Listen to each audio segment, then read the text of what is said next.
Shawn, तुम स्वस्थ तो हो ना? 4 लड्डू खाकर आप स्वस्थ नहीं रह सकते। मैंने तो 10 कोड़े खाए हैं। मैं किस प्रकार स्वस्थ रहूंगा?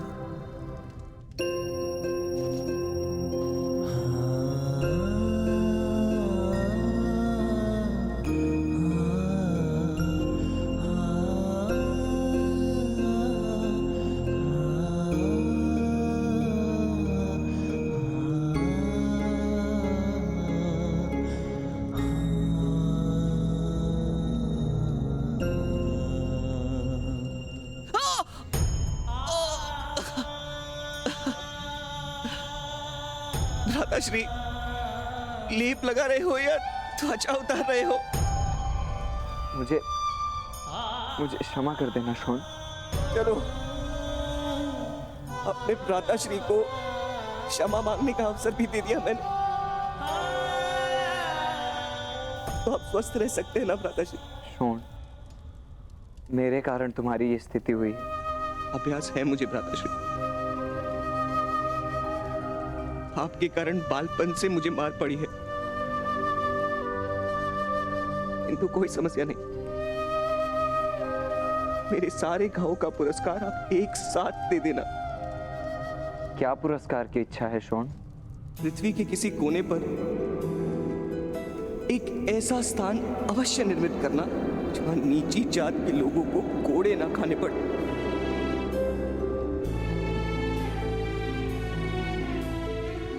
और वहां मेरे लिए एक बड़ा सा भवन निर्मित करना।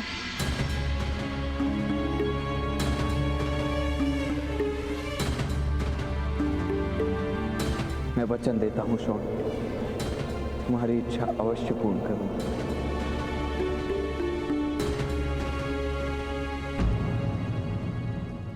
तुम्हारे एक एक रक्त बिंदु का प्रतिशोध लूंगा मैं।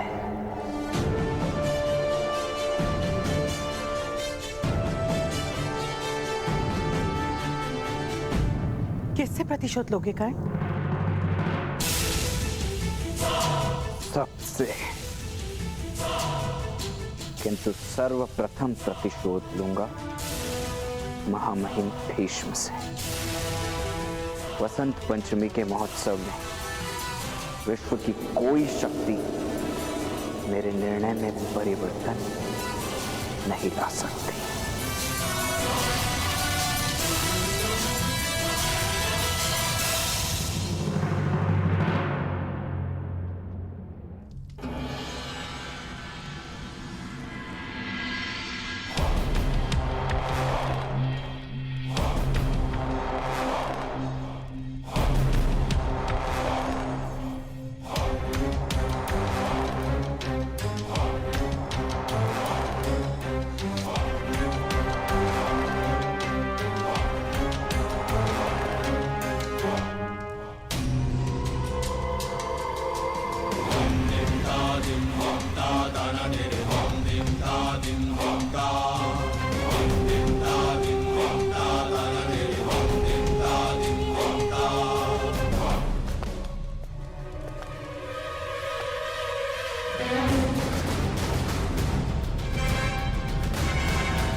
दुर्योधन सिंहासन पर होने वाले महाराज विराजमान है। युवराज दुर्योधन की जय! युवराज दुर्योधन की जय! युवराज दुर्योधन की जय! युवराज दुर्योधन की जय! दुर्योधन!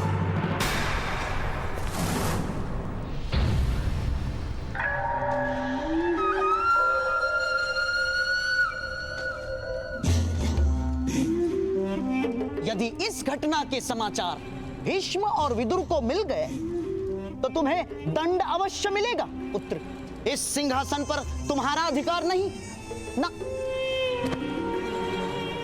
आज नहीं है मामाश्री, किंतु कल अवश्य यह सिंहासन मेरा ही होगा।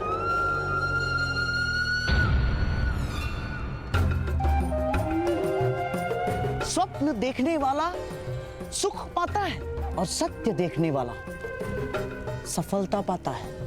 तात्पर्य? तात्पर्य यह है पुत्र कि तुम्हारा स्वप्न है कि तुम युवराज हो, किंतु सत्य यह है कि भीष्म और विदुर उस पांडु पुत्र युधिष्ठिर को ही युवराज बनाएंगे। हाँ। और जब तक भीष्म जीवित है तब तक तुम हस्तिनापुर के सिंहासन पर विराजमान नहीं हो सकते।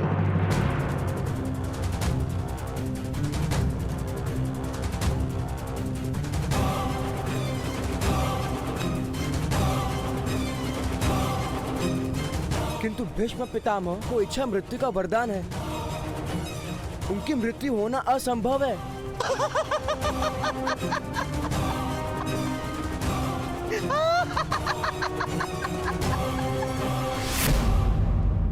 उत्तम, अति उत्तम पुत्र, अति उत्तम।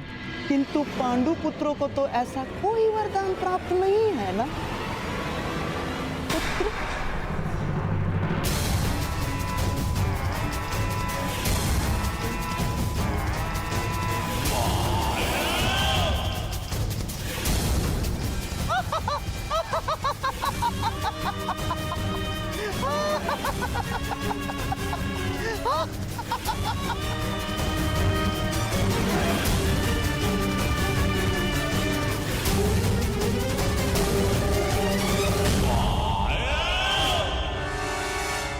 अधिरथ महोदय, यह औषधि शॉन के घाव पे लगा दीजिएगा।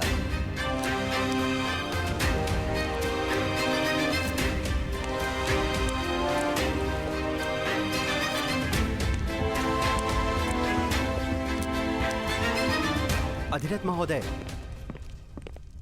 आपके लिए महामहिम का आदेश है। आपको शीघ्र ही महामंत्री विदुर जी को वन में लेकर जाना है। वन में? समाचार प्राप्त हुआ है, महाराज पांडु का निधन हो गया है। आपको जाकर राजकुमारों और महारानी कुंती को हस्तिनापुर लाने का आदेश है। महारानी कुंती हस्तिनापुर आ रही?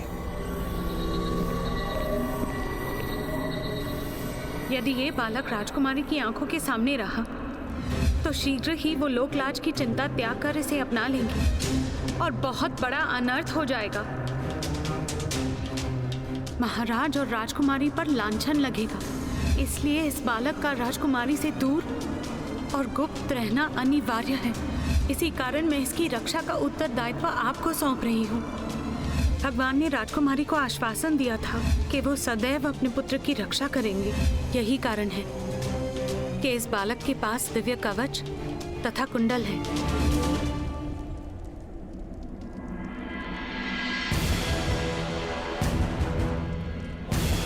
क्षमा कीजिए भगवान सूर्य नारायण, किंतु आप ही का दिया गया हुआ कवच आपके पुत्र का सबसे बड़ा शत्रु बन गया।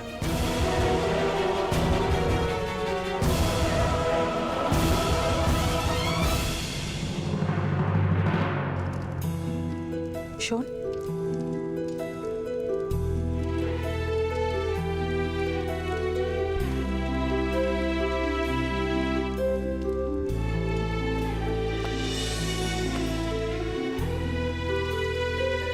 शोन, बैठने का प्रयत्न तो करो। नहीं भ्राताश्री, अब मैं 1 वर्ष तक नहीं बैठूंगा। शोन, बहुत पीड़ा हो रही है। कष्ट पीड़ा का नहीं है माता। मैं बैठना आरंभ करूंगा तो मेरी पीड़ा का महत्व कम हो जाएगा।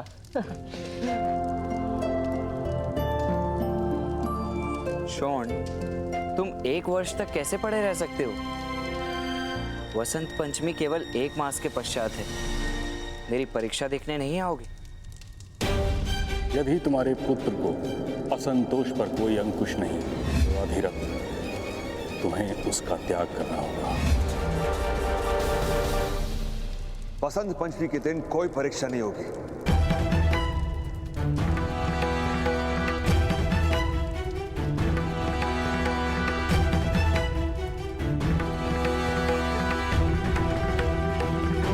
किंतु परीक्षा करने का निर्णय तो आपके महामहिम ने स्वयं किया था पिताश्री।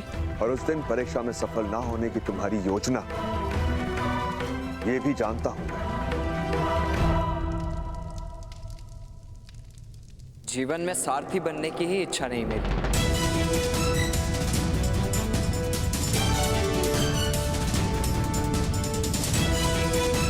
क्या बनना है तुम्हें? धनुर्धारी तो बन नहीं पाओगे। जीवन भर विद्रोह करते रहोगे। जीवन भर तुम्हारी माता को चिंता करवाओगे। क्या तुम्हारे पिता को जीवन भर क्षमा याचना करनी पड़ेगी? तुम्हारे भाई को जीवन भर दंड भोगने पड़ेंगे? ये योजना है तुम्हारी? चिंता करने वाली, क्षमा मांगने वाली और दंड देने वाली परंपराओं को तोड़ने की योजना है।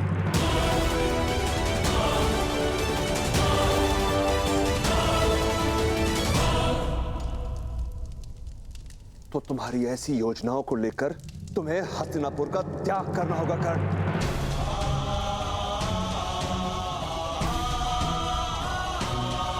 अब तुम्हारा यहां कोई स्थान नहीं है।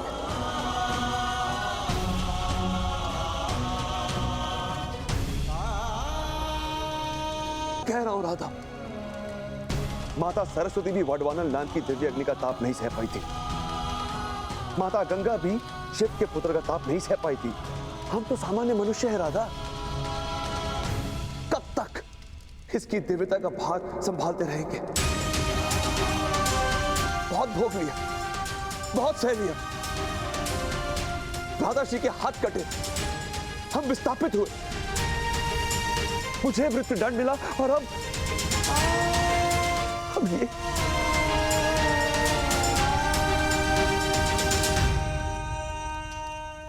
नहीं करण, अब इस समाज में तुम्हारे लिए कोई स्थान नहीं है।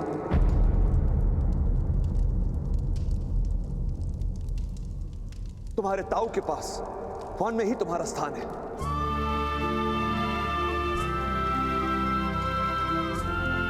नहीं नहीं आर्य, आप ऐसा नहीं कर सकते। आप मेरे पुत्र को इस तरह निष्कासित नहीं कर सकते आर्य। मैं वचन देती हूँ, कर्ण ऐसा कुछ नहीं करेगा।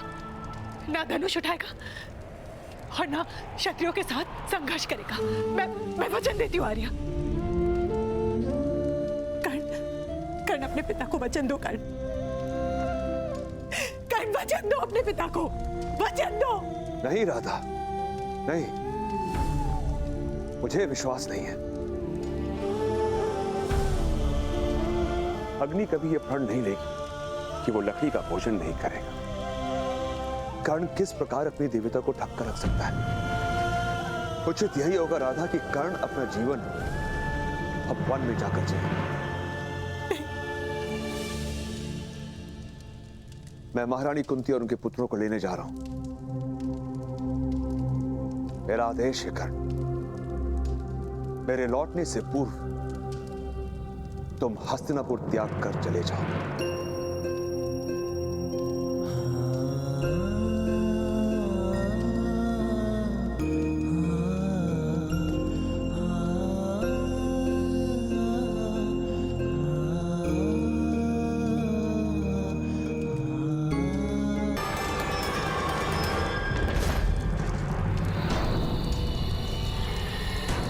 गांधार राज शकुनी,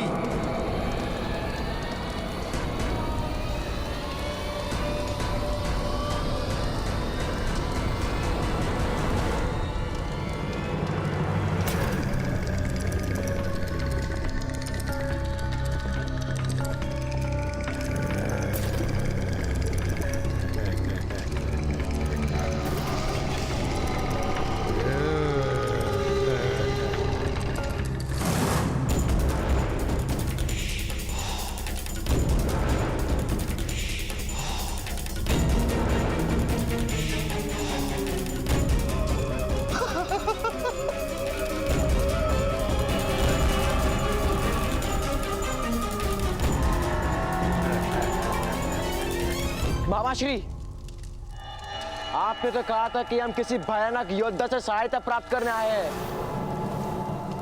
ये ना तो भयानक प्रतीत हो रहा है और ना ही योद्धा। जो योद्धा बलवान प्रतीत ना हो वही तो सत्य में भय का कारण होता है पुत्र।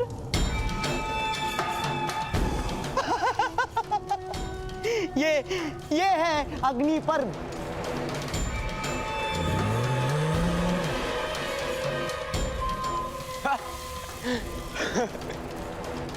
आप चेष्टा मत कीजिए मामाश्री।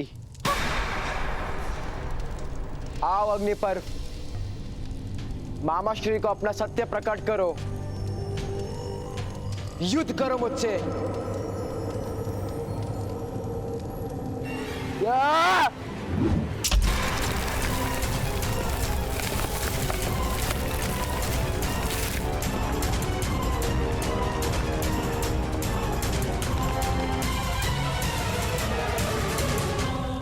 राजकुमार दुर्योधन केवल मनुष्य अहंकार के लिए युद्ध करते हैं। राक्षस तो केवल मूल्य के लिए युद्ध करते हैं, मूल्य के लिए। क्या मेरा मूल्य आप चुका पाएंगे गांधार राज? अवश्य अवश्य अग्निपर्व, अवश्य। प्रतिदिन गांधार से एक चक्र, एक रथ भर भोजन तुम्हारे और तुम्हारे भ्राताश्री के लिए पहुंचा दिया जाएगा। किंतु पांडु पुत्रों की मृत्यु इतनी सरल नहीं होगी, ध्यान रहे अग्निपर्व। अग्नि पर्व के लिए किसी भी मनुष्य की मृत्यु सरल है।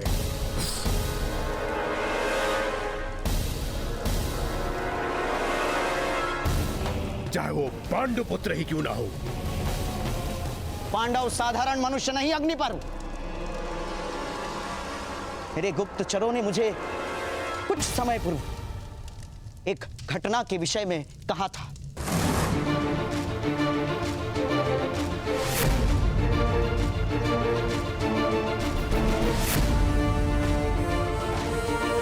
उन पांचों में सबसे बलवान है भीम।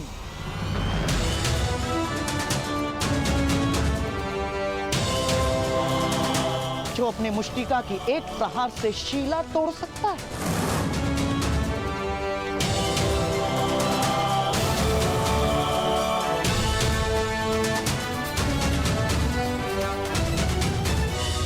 नकुल उन पांचों में सबसे चपल है। विचारों की गति से उसकी तलवार घूमती है।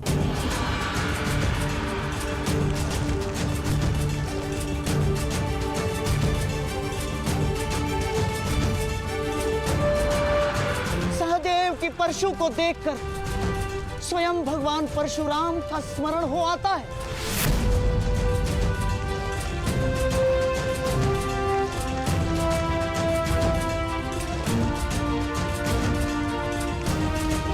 सबसे ज्येष्ठ युधिष्ठिर का भाला शब्द वेदी है।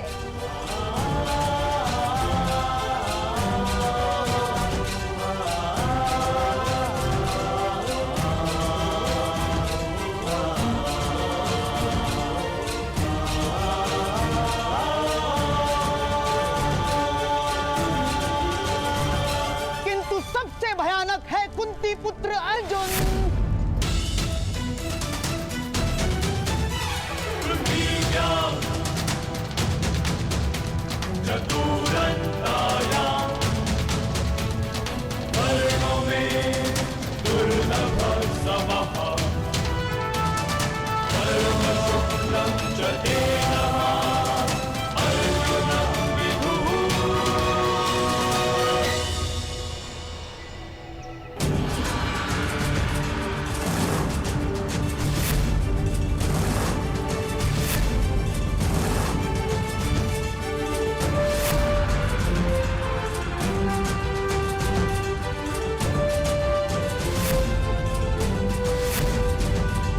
नैमिषारण्य के निकट एक गांव में जब नागों का आक्रमण हुआ था, तब इन्हीं 5 भाइयों ने प्रतिकार किया था।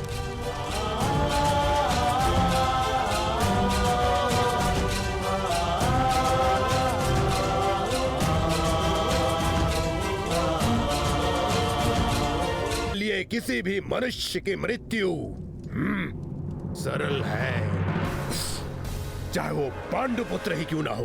पांडव साधारण मनुष्य नहीं अग्निपर्व। मेरे गुप्तचरों ने मुझे कुछ समय पूर्व एक घटना के विषय में कहा था।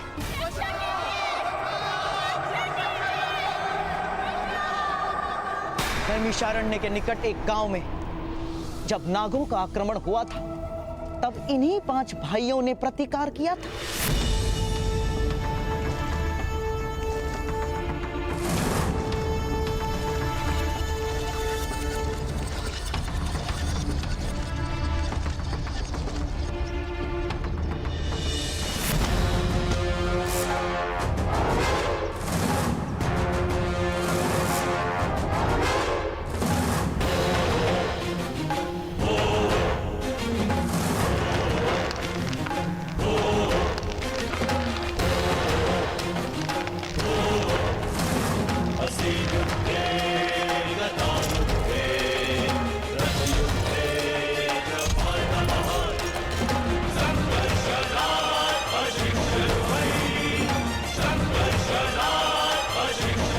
पांचों में सबसे बलवान है भीम,